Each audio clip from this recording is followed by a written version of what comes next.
Hello అండి. అందరికీ నమస్కారం. నేను మీ సరోజినినండి. ఈరోజైతే ఒక విషయం చెప్తానండి. ఎందుకంటే నేనే ఉన్నానండి. నా విషయమే చెప్తాను. ఎవరిదో కాదు. ఇలా మనము శనివారం రోజు దీపారాధన చేసుకున్న రోజు మనం నాన్ వెజ్ తినొచ్చా? లేదా? అనే డౌట్ అందరికీ ఉంటుందండి.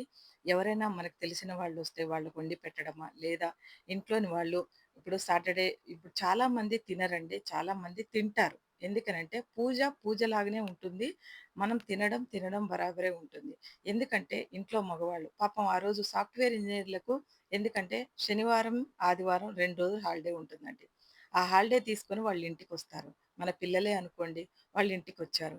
వాళ్ళకి వండి పెట్టకపోతే ఎలాగండి? ఆ 2 రోజులు వాళ్ళకి నచ్చిందైతే వండి పెట్టాలి కదా! మనం వాళ్ళకి వండి పెట్టినంత మాత్రాన మనం తినేసినంత కాదండి. మనం తినమని వాళ్ళకి కూడా తెలుసు. అందుకే వాళ్ళు కూడా తినకుండానే ఉంటారు. కొంతమందండి చాలామంది నియమంగా తినరండి. సాఫ్ట్‌వేర్ ఇంజినీర్‌లు కానీ, బయట కానీ చాలా కోటాను కోట్ల మంది ఈ స్వామివారి ప్రేమతో శనివారం రోజు తినరండి. కాకపోతే తినేవాళ్ళు చెడ్డవాళ్ళని నేననను. వాళ్ళ మనసుని బట్టండి. వాళ్ళ మనసుతో ఉంటే ఉంచండి. లేదా వాళ్ళని బలవంతంగా అస్సలు ఉంచకూడదు. వాళ్ళు ఏది తినాలనిపిస్తే పిల్లలకి అది వండి పెట్టాలండి. మన తల్లుల ధర్మమండి.